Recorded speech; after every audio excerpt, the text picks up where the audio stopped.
Today I'm going to explain to you guys why you do not want to get the licensed Oculus Link cable to do your tethered PC gaming.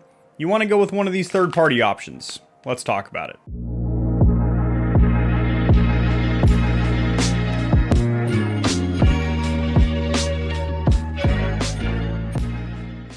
Alrighty guys, over here at the Stormtrooper desktop, if you're new to the channel, welcome aboard. This is where we do our unboxings, product reviews, and a whole bunch of other fun stuff. So, I have 3 cables over here. 2 of them are USB-C to C, one is USB-A to C. They are all high-speed data transfer. They are all 16 feet. The only difference is, the Oculus comes in some prettier packaging, as you can see right here, versus the little cheapo bags. And also the licensed first-party Oculus Link cable is very, very light, very thin, and very, very flexible. Now, the other cables are noticeably thicker, heavier, and less flexible. However, they all transfer data very quickly. We are going to do some speed tests with all 3 of these cables by plugging into the USB-C port in the front of the R11 back there. And you will see that there's not a tremendous difference in data transfer speed. But where there is a substantial difference is in the MSRP. The recommended retail of the Oculus cable is $80 US. $80 US. This one is $25, and this one is $28. All 3 of these are linked in the description below. Let's plug these into my PC. I'm going to talk a little bit about how they feel on your head. Are they noticeably heavier, less flexible, so when you're moving around, you feel less immersed? And also, most importantly, the data transfer rate. Is there any hiccups, glitching, stuttering due to not being able to transfer data from your PC, whether you're using Steam Link or you're using Oculus Link to access those 2 libraries, those platforms, to your headset. Alright boys, first up in the gauntlet is the licensed Oculus cable. Now I will say, it does have a built-in cable tie back, which is a nice little quality of life feature. So grabbing the Oculus Quest 2, awesome headset by the way, full review linked in the description below, as well as the video where I installed these 2 comfort modifications, an aftermarket head strap, as well as a face interface that is very smooth and easy to clean. Now that we're plugged in here, I'm going to use my hand tracking here and allow access to the PC. And yes, I'm going to enable Oculus Link, thank you for asking. And I'm going to go ahead and run a speed test on the PC over here.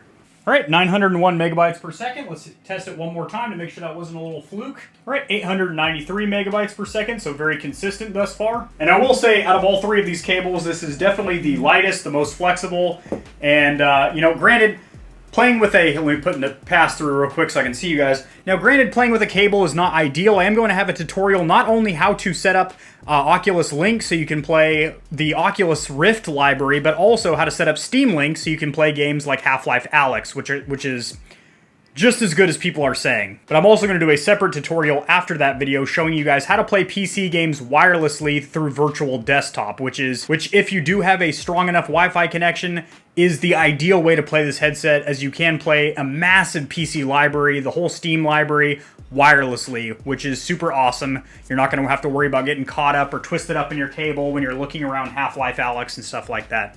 Alright, so with this cable, which is the thickest and heaviest by far, it also recognizes my front USB-C port as USB 2.0, which it is not. It is a USB 3.0 port. This is very, very common with a lot of the cheap third-party cables. Are very finicky about what USB port you use on your PC. So luckily, I do have another USB-C port on the back of my MOBO or motherboard, so we're going to plug into that right now. It will recognize that one as USB 3, and we will get better scores. But as of now, using this front port, which is ideal, because you'll have extra length and it'd be quicker and more convenient just to plug it into the front of my tower rather than having to wrap it around the back.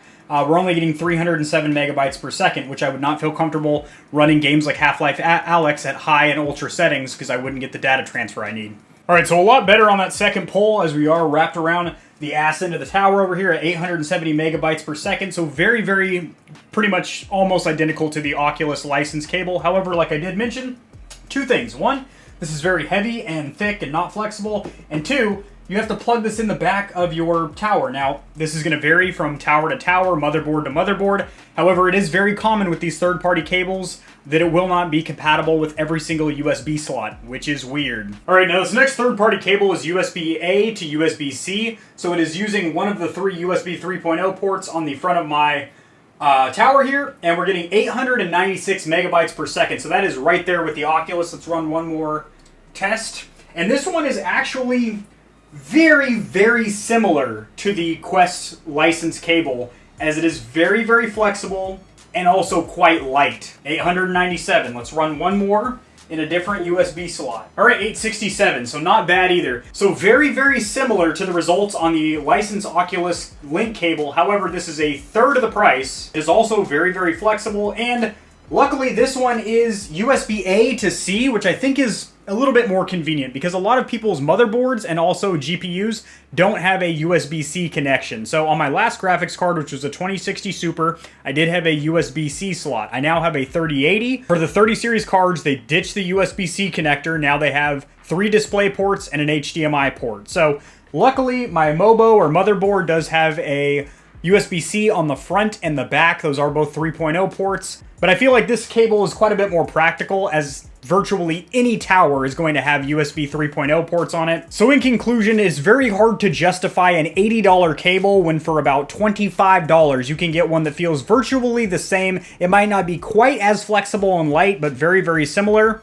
And the data transfer's pretty much the same. So I have to strongly advise you guys to steer clear of the licensed Oculus cable, at least until they drop the price. If it were down there and around the $40 to $50 mark, that wouldn't be bad, considering that it is very, very fast on the data transfer and very, very light and thin, but Jesus, it's not worth the price. If this video did help you out to save a couple shekels in the coin purse, liking the video helps this information to reach more people, which in turn helps me to grow my little channel. I do a lot of tutorials helping you guys get set up streaming and YouTubing, as well as news in the gaming community and industry, as well as a ton of VR content, and I'll see you guys in the next one. Peace.